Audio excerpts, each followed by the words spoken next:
আসসালামু আলাইকুম। রঙিন বাংলা হ্যাচারির পক্ষ থেকে আমি রনি। প্রতিদিনের মতো এই ভিডিওতে আপনারা আজকে জানতে পারবেন বিভিন্ন মুরগির বাচ্চার দাম।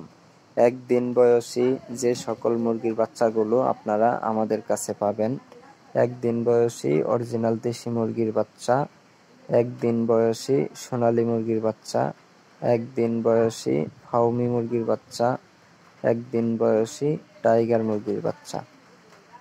সম্পূর্ণ ভিডিও দেখে তারপর আপনার মতামত কমেন্ট বক্সে জানিয়ে দিবেন। ধন্যবাদ।